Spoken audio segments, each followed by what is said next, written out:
사랑하고 존경하는 12만 여주 시민 여러분, 정론 직필의 언론인 여러분, 시민의 대변자로서 의정활동을 임하고 계신 선배 동료 의원 여러분과 이충우 시장님을 비롯한 일천여 여주시 공직자 여러분, 안녕하십니까. 여주시의 이상숙 의원입니다.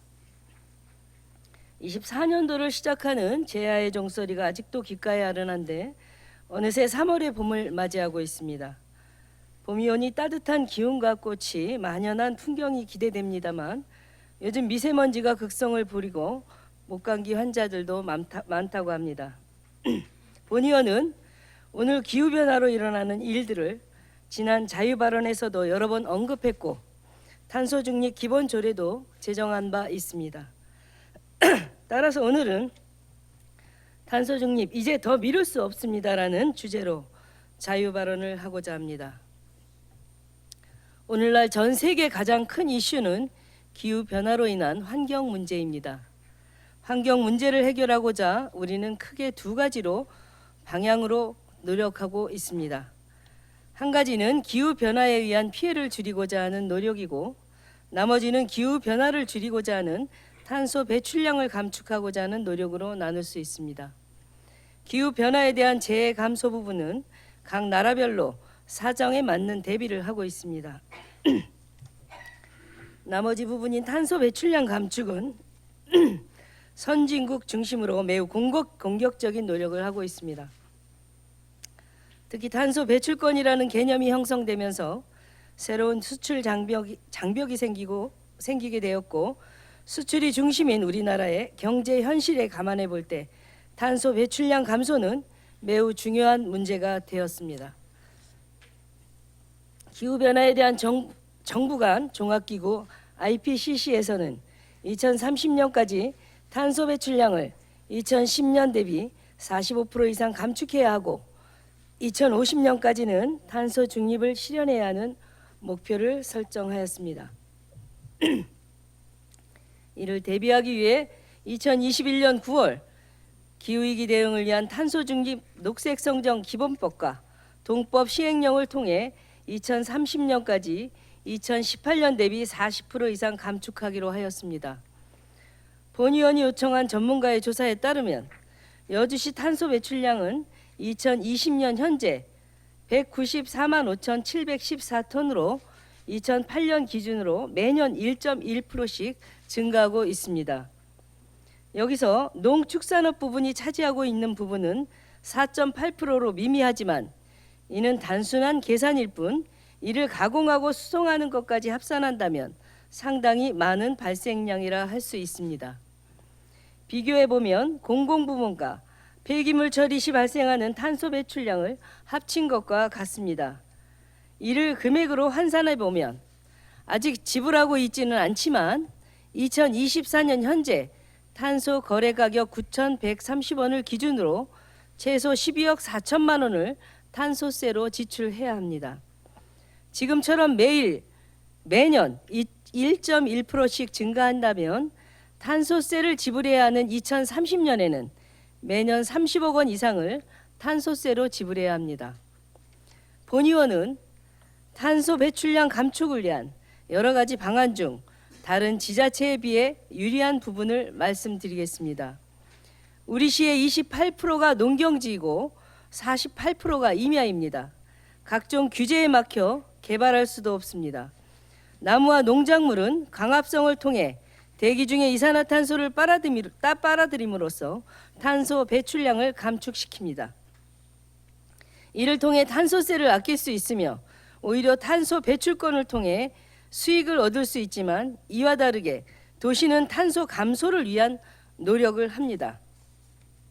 우리나라에서는 아직 시행한 곳이 없지만 인근 일본에서는 탄소 배출권 확보를 위한 시행을 하고 있습니다.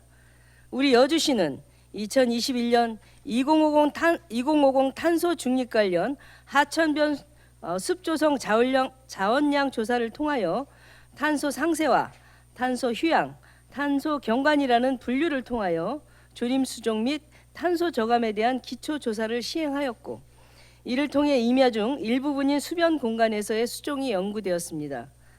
우리 시는 작년 11월 여주시 탄소 중립 녹색 성장 기본 개혁을 수립하신 것에 대해 박수를 보냅니다. 그런데 조금 부족한 것 같습니다.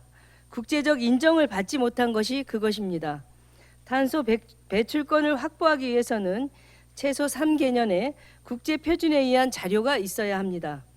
이것을 탄소 발자국이라고 하는데 이것이 없이는 인정을 받을 수 없습니다. 국제 표준에 의한 자료를 축적하고 우리 시 전체에 대한 기초 연구 및 분석이 필요합니다. 이것 없이는 탄소 시장 경제에 발을 못 들입니다.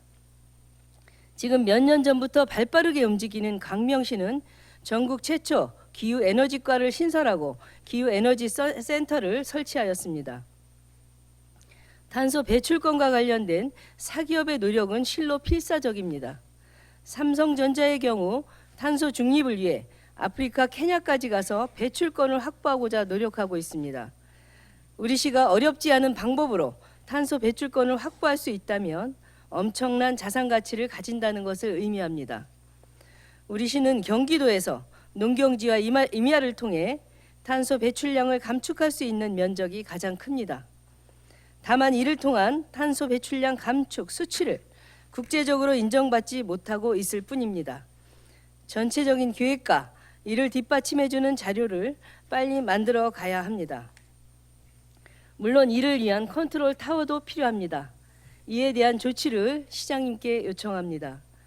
최근 과학자들이 세계 모든 나라를 향해서 기후 비상사태를 선포하고 인간의 기존 활동 방식 자체를 바꾸어야만 닥쳐올 파멸적 재앙을 막을 수 있다라고 발표했으며 환경운동가 그레타 튠베리는 당신의 행동은 결코 작지 않습니다. 조금 불편하지만 실천합시다라고 말했습니다. 저 역시도 작은 실천이지만 중요 몇 가지를 실천하고 있습니다. 하나는 겨울 적정 온도는 18도에서 20도를 유지하고 1도를 낮추면 최대 7%의 전기를 절약할 수 있다고 합니다. 두 번째는 안 쓰는 플러그는 뽑아놓고, 세 번째는 재활용 분리는 철저히 하고, 네 번째는 에너지 효율 등급이 높은 1등급 제품을 사용하고, 다섯 번째는 가까운 거리는 걸어 다니는 등 쉽게 실천할 수 있는 내용들입니다. 이 내용들을 캠페인을 통해서 실천하도록 노력해야 하겠다고 주장합니다. 지구 표면 온도가 1.5도가 오르면 빙하가 녹고 사람도 살 수 없고 생물도 살 수 없다고 합니다. 그런데 개발을 하고 발전을 하려면 어쩔 수 없이 탄소는 발생하고 이를 줄여야 하는 문제도 심각합니다. 수많은 규제에 묶여 발전할 가능성을 빼앗긴 우리 여주시입니다. 역발상이 필요합니다.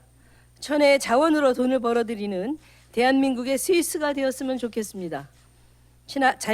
자연환경이 돈을 버는 시기가 멀지 않았습니다.